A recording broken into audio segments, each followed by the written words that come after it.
신석기 시대 초기 인류는 거친 자연에 적응하고 끊임없이 진화하며 생존했다.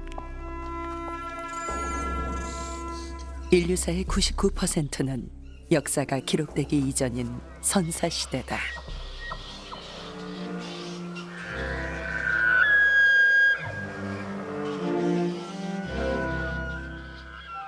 당시 인류는 먹을 것과 따뜻한 잠자리를 찾아 이동 생활을 했다. 그들은 불을 다루고 돌을 깨 석기를 만들어 사용했다. 10만 년 전 동아시아에는 최소 2종류의 직립인류가 공존했다. 기원전 170만 년에 출현한 최초의 직립인류 호모 에렉투스.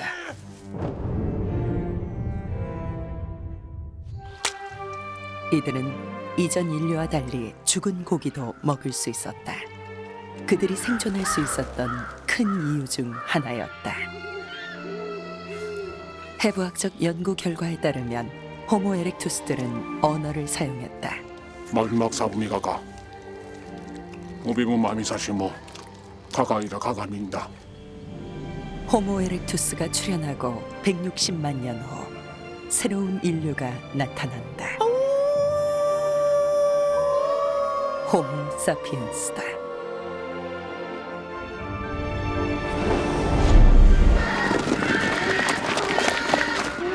호모 사피엔스는 호모 에렉투스보다 육체적 능력은 약했지만 발달된 지능으로 생존 경쟁의 우위에 섰다.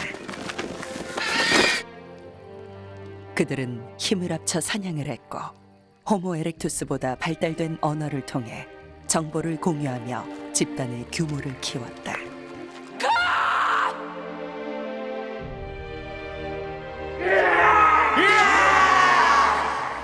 기원전 만년, 인류는 250만 년의 구석기 시대를 끝내고 신석기 시대를 맞이한다.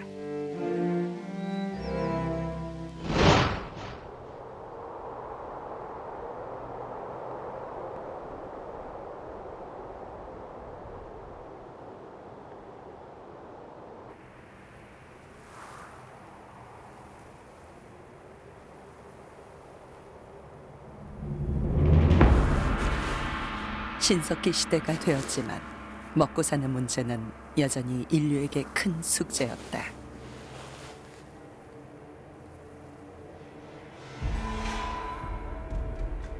채집과 사냥이 힘든 겨울은 생사를 넘나드는 계절이었다.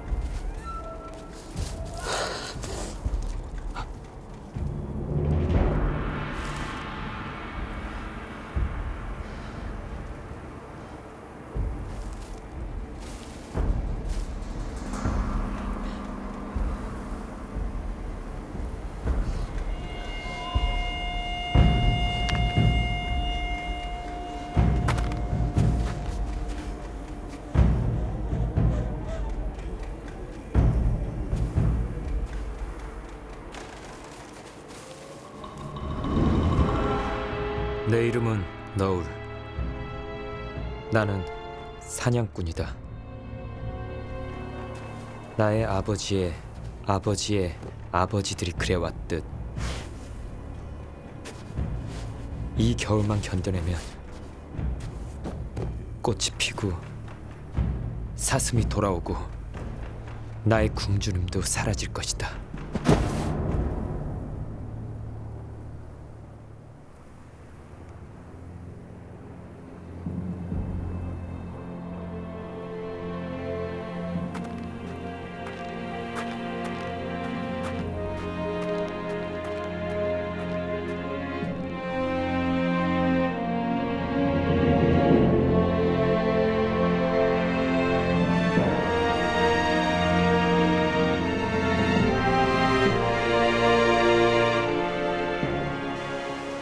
한반도의 삼면을 둘러싸고 있는 바다.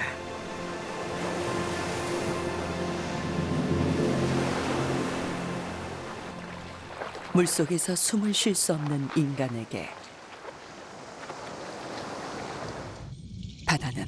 매우 위협적인 환경이다. 그럼에도 인간이 바다로 뛰어든 건 생존을 위해서다.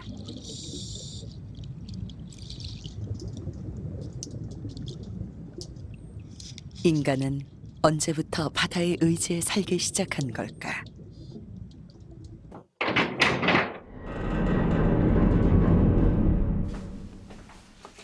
이곳에는 신석기 시대 유적인 여수 안도패총의 유물들이 보관돼 있다.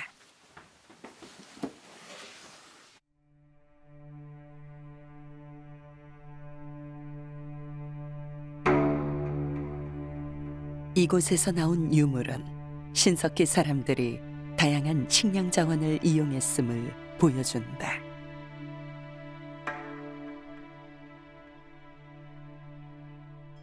신석기인의 두개골. 이 두개골의 주인은 귀 안쪽에 뼈가 자라나는 웨이도 골종을 앓고 있었다.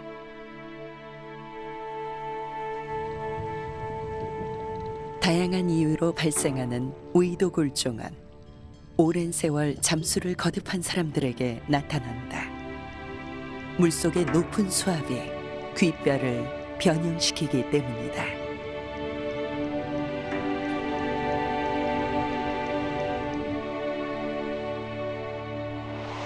반복적인 잠수로 귀에 가해지는 압력이 높아지면 웨이도의 뼈가 혹처럼 자라난다.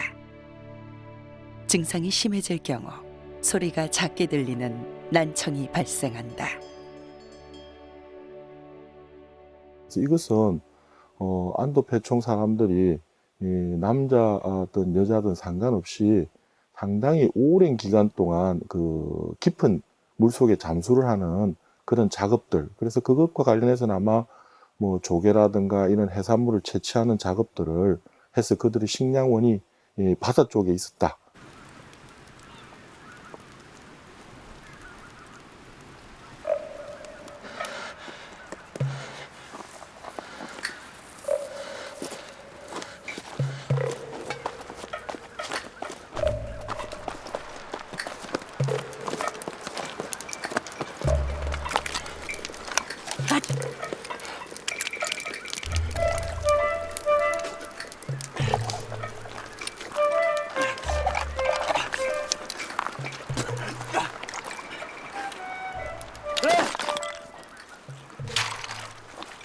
먹어?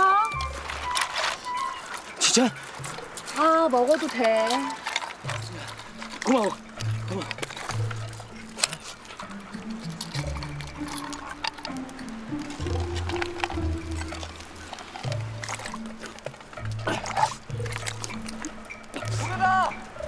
고래가 왔어. 진짜? 빨리 와. 진짜 고래가 왔어? 진짜 고래 왔어. 인심이 후한 사람들이다. 이 마을엔 모든 것이 풍족할 것 같다.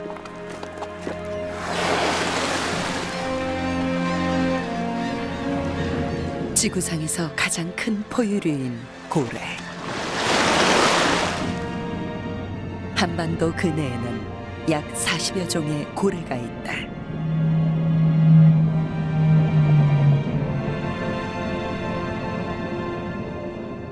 신석기인들이 고래를 접하게 된 건 주거지를 바닷가로 옮기면서부터다.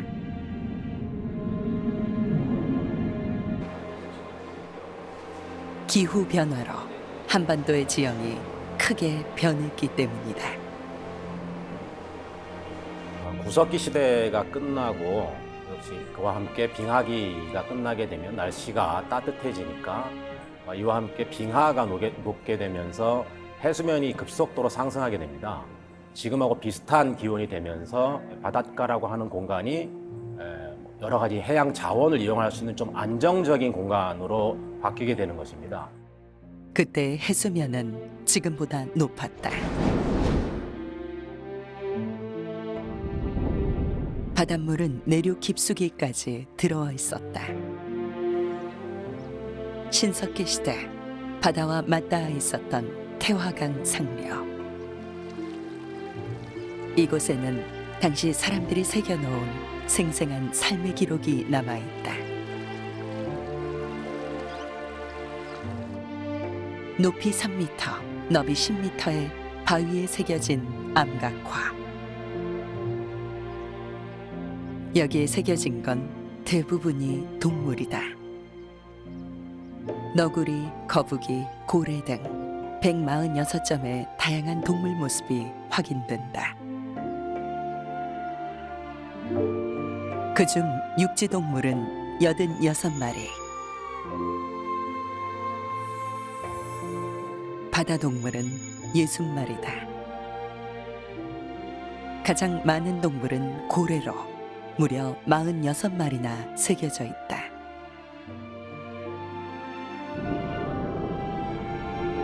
겨울철 새끼를 낳기 위해 울산만을 찾았던 귀신고래. 귀신고래는 새끼를 등에 업는 습성이 있다. 새끼의 호흡을 돕기 위해서다.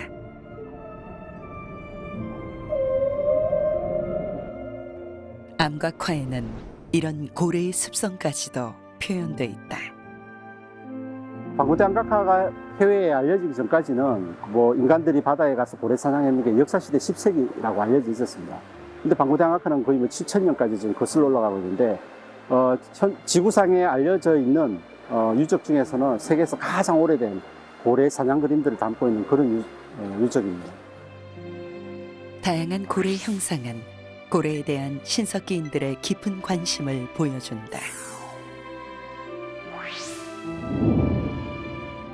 가슴 지느러미가 강조된 긴 수염고래.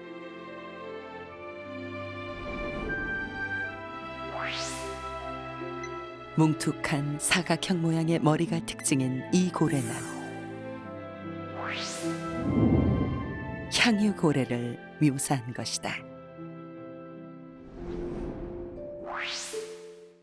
줄무늬가 새겨진 이 고래는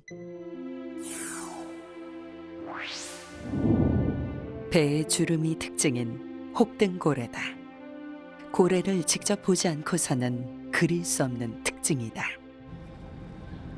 지금도 고래떼의 모습을 볼 수 있는 울산 앞바다. 이곳에서 신석기 시대 고래 사냥의 흔적이 발견됐다.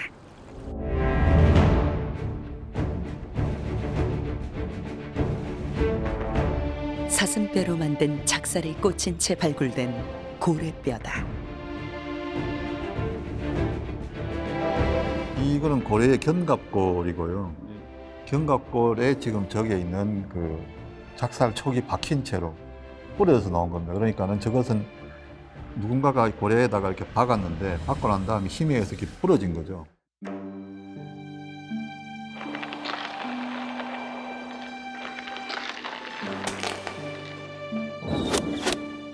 사슴뼈 작살이 꽂힌 부위는 고래의 어깨뼈와 꼬리뼈. 신석기인들의 뛰어난 사냥 기술을 알 수 있다. 신석기 시대라고 하면은 아주 미개인이 살았고 뭔가 아무것도 모르는 사람들의 살던 시대라고 생각했는데 그 사람들이 고래를 획득하기 위해서 적극적으로 바다로 나가서 큰 고래를 향해서 작살을 던지고 헌팅을 했다고 하는 그런 적극적인 자료가 되는, 증거가 되는 그런 유물이 되겠습니다. 신석기인들은 구석기인들보다 훨씬 높은 수준의 도구를 개발했다. 쓰임새에 따라 다양한 재료를 이용했고 하나의 몸체에 여러 개의 날을 사용한 복합 석기를 제작했다.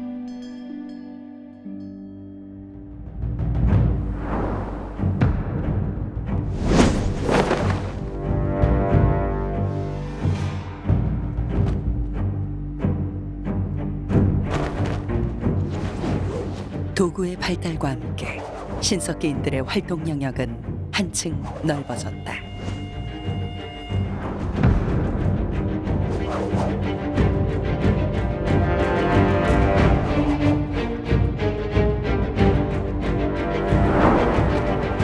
더 다양하고 많은 자원을 얻게 되면서 신석기인들은 구석기인들보다 훨씬 안정적인 생활을 누렸다. 그들에게 자연은 무한한 가능성이 열린 대상이었다.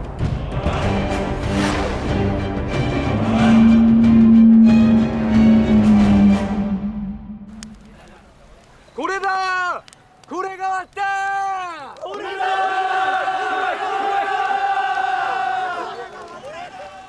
큰 고래 한 마리를 잡으면 소 200마리에 맞먹는 고기를 얻을 수 있었다.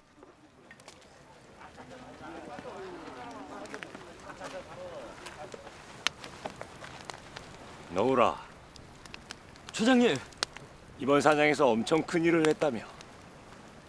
그걸로 잡은 건가? 이젠 덕이 오빠보다 창을 더 잘 던져요. 뭔 소리야? 어? 내 실력 사람들이 다 아는데. 그래 좋아. 이번 사냥은 너울이 더 잘했다고 내가 인정. 자, 우리 다 같이 너우를 위해 잔을 들자. 우리 마을에 들어온 너우를 위하여! 고래가 있어서 더는 겨울이 두렵지 않았다.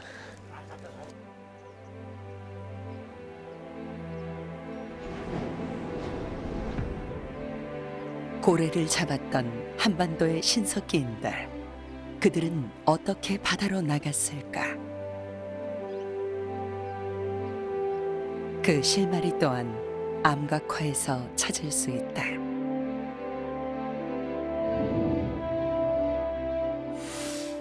여러 형상들 사이에 새겨진 한 척의 배. 신석기인들이 배를 제작했다는 증거다.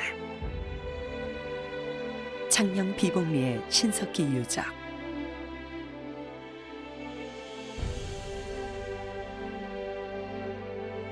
이곳에서는 무려 8,000년 전에 만들어진 신석기 시대 나무배가 발굴됐다. 일본 신석기 시대의 배에 비해 3,000년 이상 앞서 제작된 배다.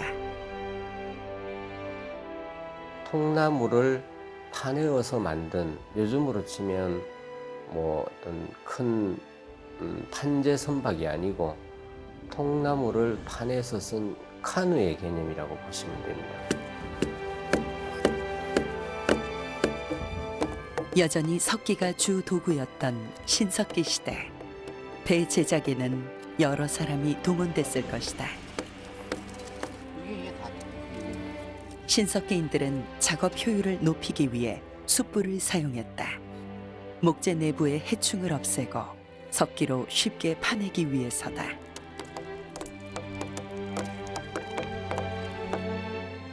실제로 신석기 시대 일본에서 제작된 배 유물엔 숯불에 태운 흔적이 남아있다.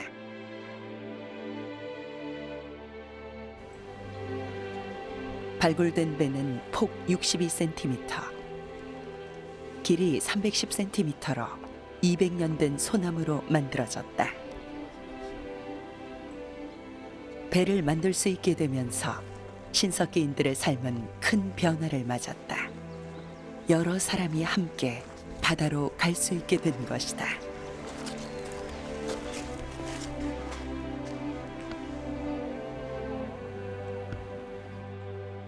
오랜 세월 덧새겨진 암각화. 겹쳐진 그림을 순서에 따라 분류해봤다.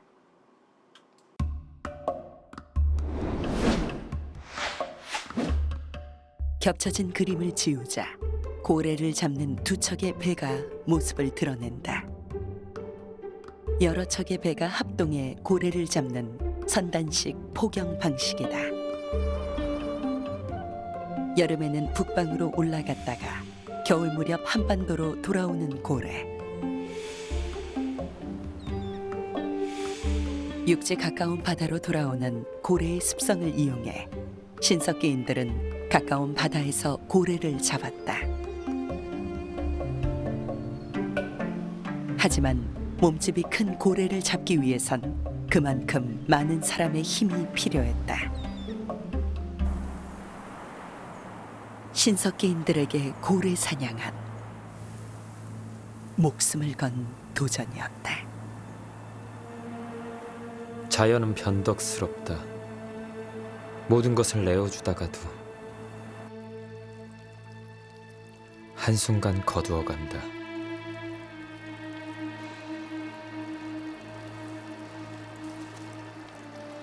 고래가 잡히지 않자 사람들이 달라졌다.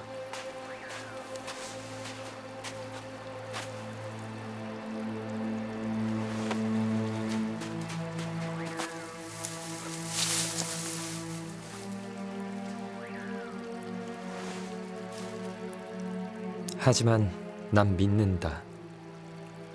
다시 고래가 돌아오면 사람들도 예전 같아지고 내 굶주림도 사라질 것이다.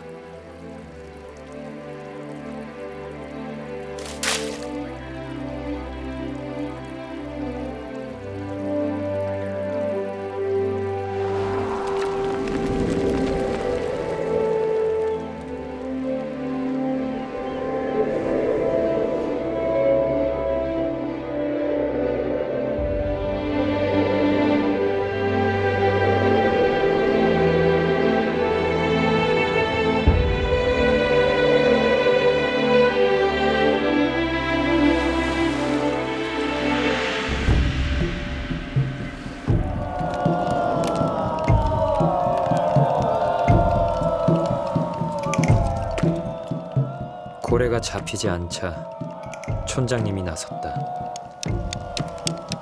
마을 사람들이 함께 모여 고래를 잡을 수 있게 해달라고 빌고 또 빌었다.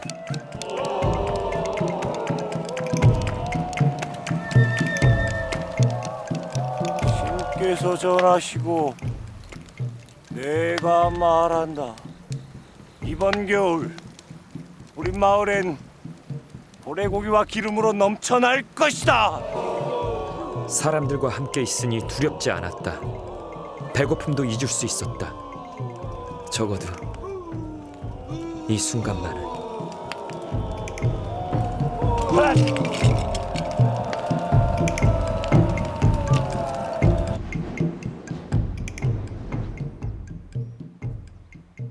신석기인들은 암각화에 사람도 새겨 넣었다. 손발을 강조하거나 특이한 자세를 취한 모습이다.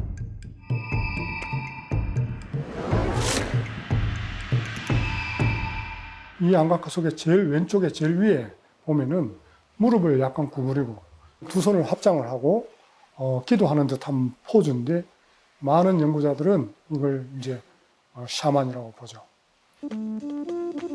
암각화 속 제사장의 모습은 20세기 초까지 시베리아 등 북방에 실제하던 무당과 비슷하다. 이들은 춤을 추고 악기를 연주하며 집단 구성원이 참여하는 제사의식을 주관한다.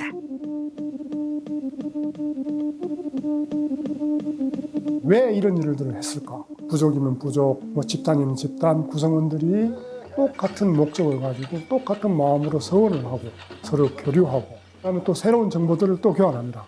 이 속에서 그야말로 소통이 이루어지는 거죠.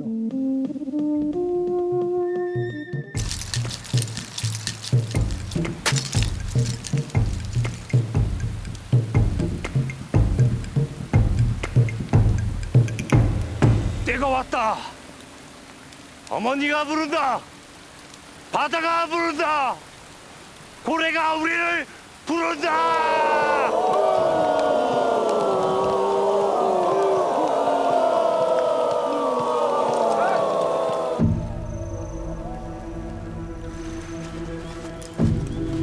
얼른 와! 먼저 가! 금방 갈게.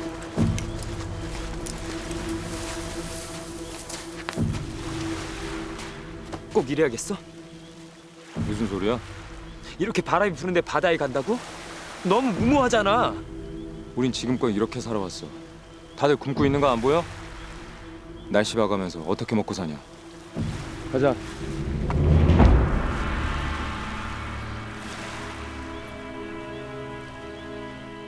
그의 말이 맞다. 살기 위해선 위험을 감수해야만 한다.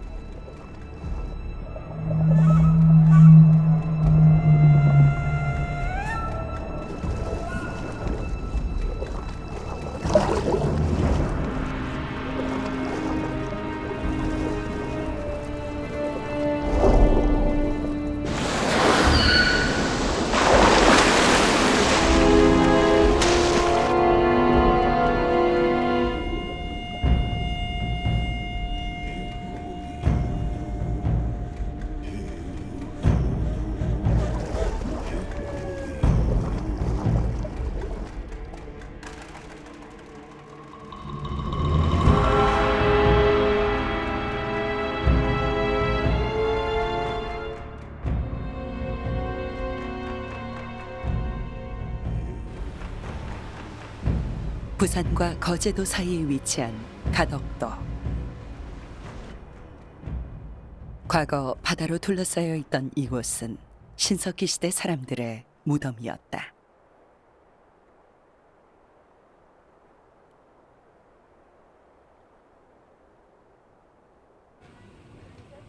부산 신항 건설을 위한 공사 중이었던 2011년 가덕도 북서쪽 장항마을에서 약 7,000년 전 것으로 추정되는 인골 수십 구가 발굴됐다.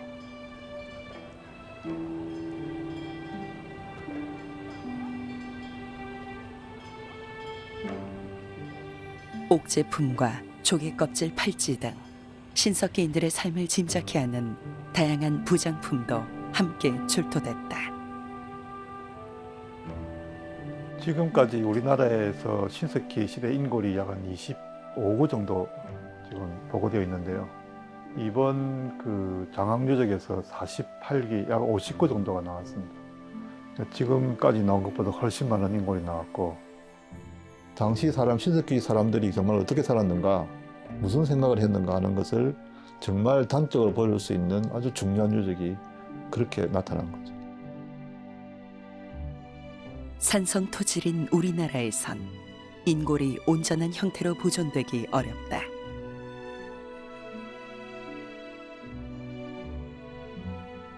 가덕도 유적처럼 인골이 그대로 남는 건 매우 드문 일이다.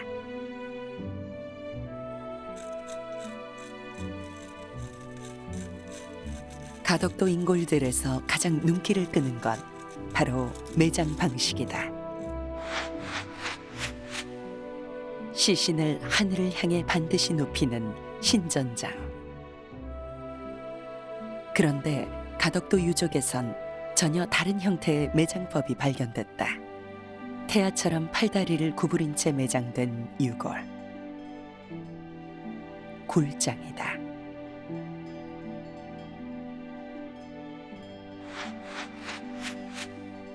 인위적으로 만든 부자연스러운 자세.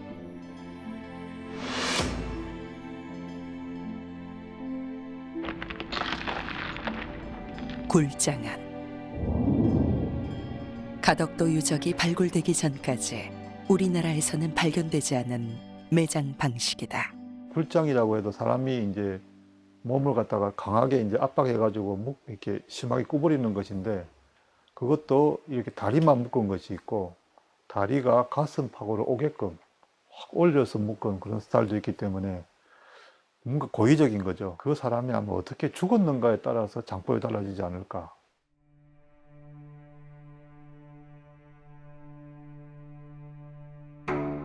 이런 매장 방식은 당시 사람들이 죽음 이후의 세상을 믿었음을 보여준다. 현재 이 땅에 살고 있는 우리의 조상은 바로 이들이었다.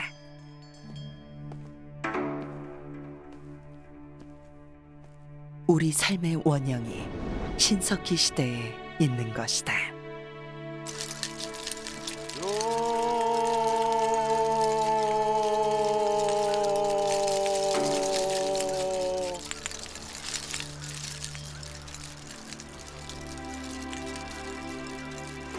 못 가게 말렸어야 했는데.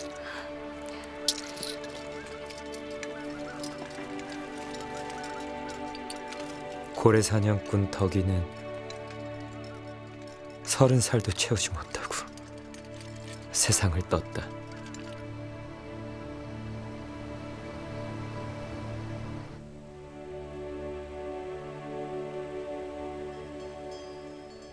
난 몇 살까지 살 수 있을까?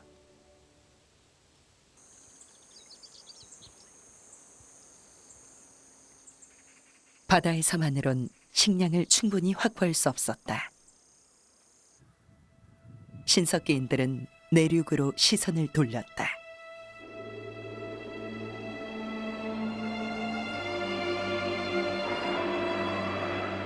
하지만 사계절이 뚜렷한 한반도에선 이마저도 쉽지 않았다. 겨울을 나는 게 문제였다.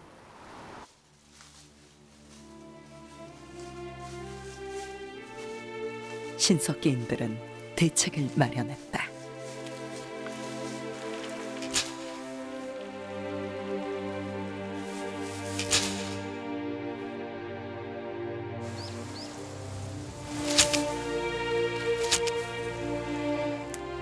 신석기인들은 채집하기 쉽고 오래 저장할 수 있는 견과류에 주목했다.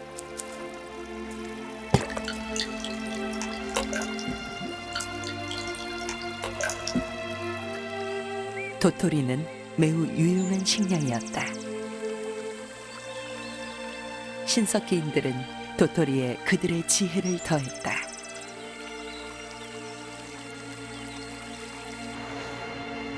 경남 창녕 비복리 유적.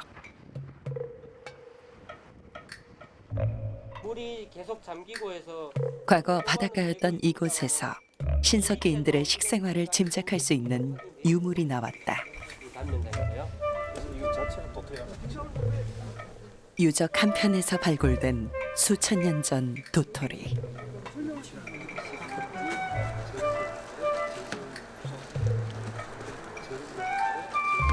도토리들은 모두 땅속 구덩이에 있었고 물에 잠겨 있었다.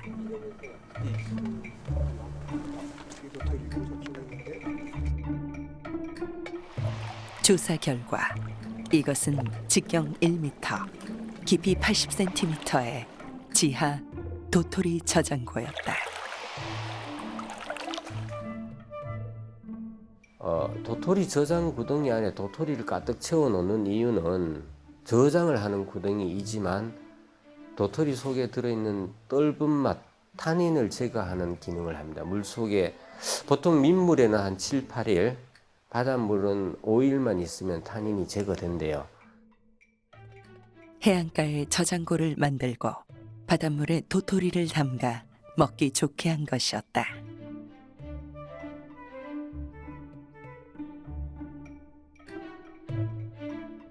도토리가 유실되는 것을 막기 위해 나뭇가지와 풀을 엮어 덮개도 만들었다. 도토리 저장 구덩이는 밀물과 썰물이 교차하는 해안선을 따라 만들었다.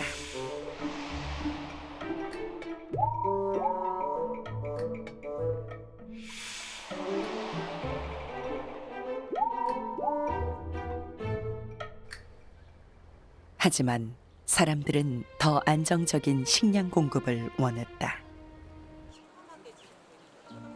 동아시아 최초로 신석기 시대 반유적이 발굴된 고성 무남리. 1000평방미터의 땅에 이랑과 고랑의 흔적이 뚜렷하다.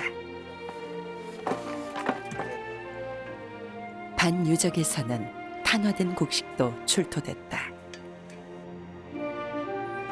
분석 결과 기장과 조였다.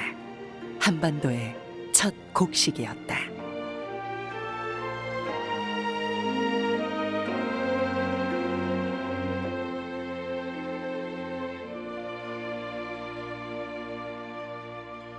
이러한 조와 기장을 길렀다는 것은 신석기 시대인들, 소위 수렵 채집민들이라고 불리는 신석기 시대인들이 단지 자연 환경에서 자원을 추출했을 뿐만 아니라 스스로 자연 환경을 바꿔가면서 생업에 도움이 될 수 있는 작물을 경작했다는 중요한 증거가 됩니다. 최초로 농사가 시작된 것이다.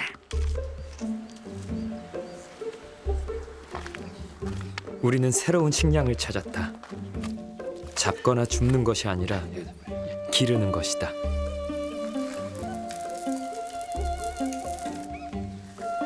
땅에서 키우는 곡식은 우리의 새로운 고래가 될 것이다.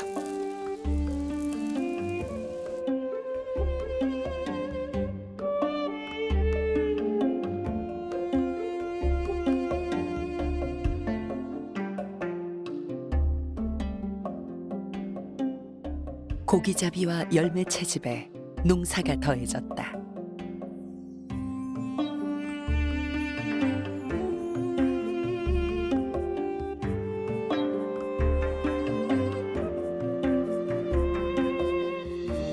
식량을 안정적으로 확보하면서 신석기인들의 삶에도 변화가 생겼다. 일단 인구가 늘고 정착 생활이 시작되고 사회 계급이 만들어지고 사회 전문화가 이루어지고 뭐 이런 다양한 변화들이 있는데 이런 것들이 다 신석기 시대 농경에서부터 시작된 거고 어떻게 보면은 지금 현대를 살고 있는 우리도 그런 영향하에 놓여 있다라고 그렇게 볼 수 있습니다.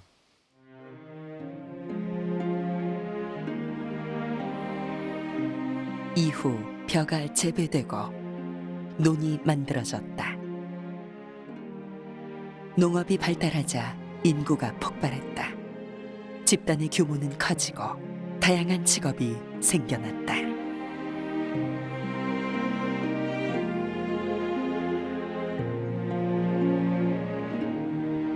인류의 삶을 근본적으로 바꾼 농업혁명의 시작이었다.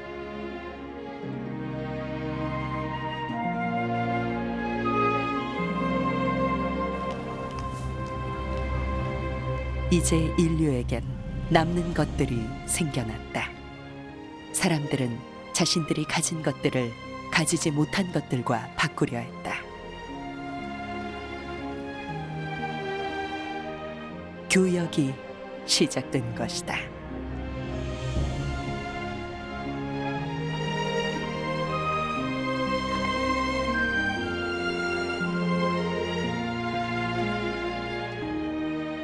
흑요석은 신석기의 대표 상품이다. 가벼운 충격에도 쉽게 쪼개지고 파편의 단면이 날카로운 것이 특징이다.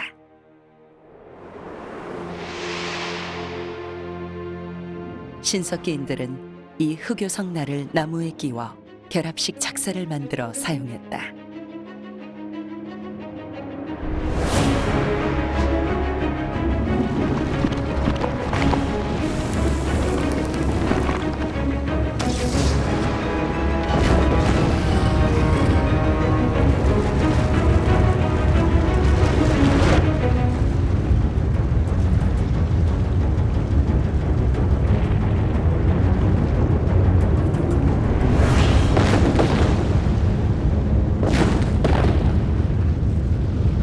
흑요석은 화산 분화 때 분출된 마그마가 지표나 지하의 얕은 곳까지 올라와 빨리 식으며 굳어진 암석이다.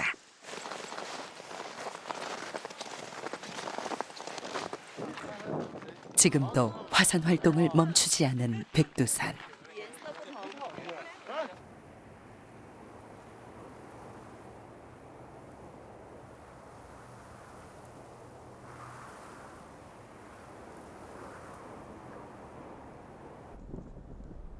백두산은 한반도의 대표적인 흑요석 산지였다.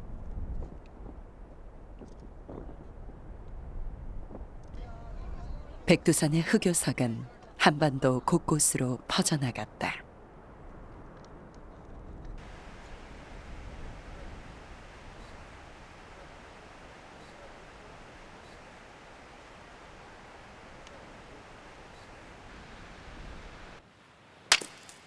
흑요석은 신석기인들의 주요 교역품이었다.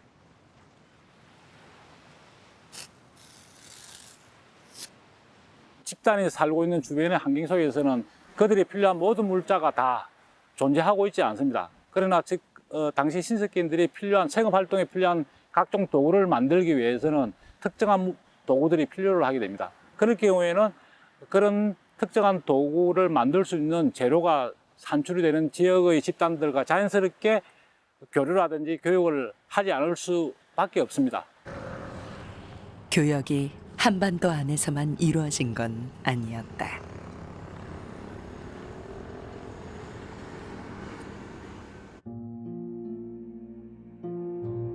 부산 동삼동을 비롯한 남해안 신석기 유적들에선 많은 흑요석이 발굴됐다.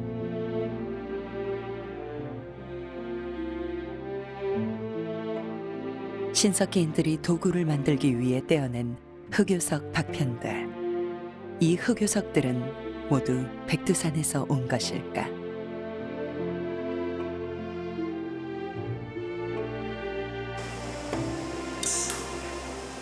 그런데 이곳의 흑요석은 한반도 산이 아닌 것으로 밝혀졌다.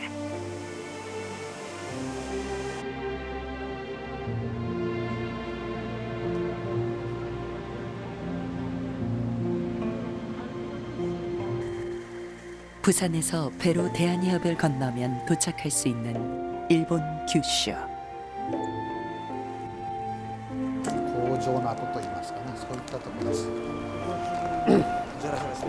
ここ 고시다케 유적은 일본의 대표적 흑요석 산지다. 이 흑요석은 부산 동삼동 흑요석과 같은 성분이다.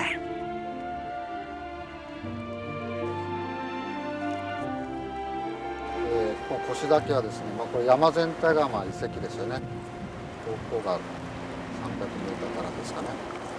海から近いところにありまして、でこの山の至るところにですね、黒曜石が落ちてるんです。 한반도의 신석기인들은 바다 건너 일본까지 왔던 것이다.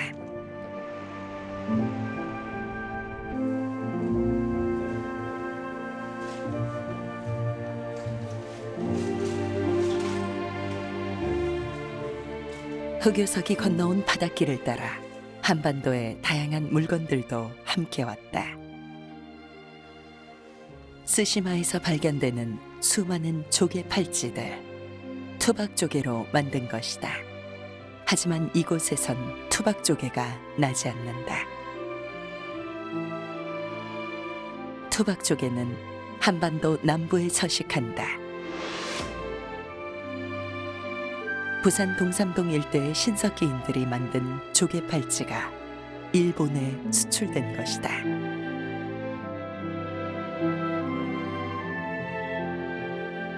상품은 다양했다. 고라니 이빨로 만든 목걸이 장식, 역시 한반도 신석기인들의 상품이다. おそらく、同じそのキバナの牙がですね、東山道海道から出ておりますので、日本にはそのキバナロっていうのは生息しておりませんので、おそらくその韓国の方から持ってこられたものと考えられます。 한반도의 신석기인들은 부산을 출발해 거제도에서 동북 방향으로 흐르는 해류를 타고 스시마, 즉 대마도를 거쳐 규슈를 오갔을 것으로 추정된다. 당시 교역은 단순한 물물 교환이 아니었다. 문화와 지식, 기술이 함께 오갔다.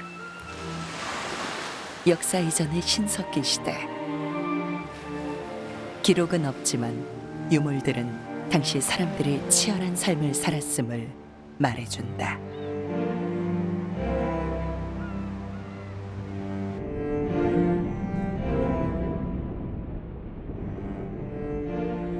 생존을 위해 거친 바다에 맞설 새로운 도구를 개발했고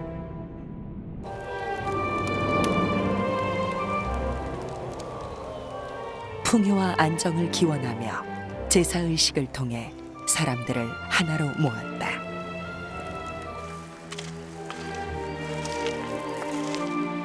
그리고 살아남기 위해 새로운 기술을 받아들이려 했다.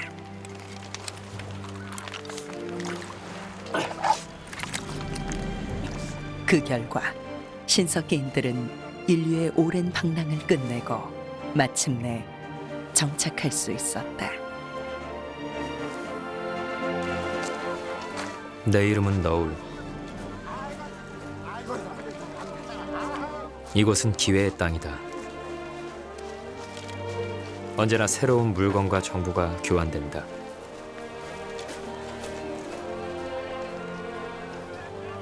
세상엔 수없이 많은 고래가 다른 모습으로 존재한다.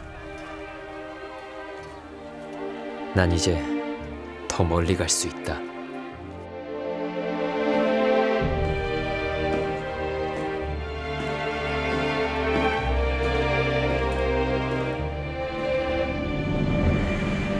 생존을 위해 끊임없이 자연을 극복해온 우리의 아버지들.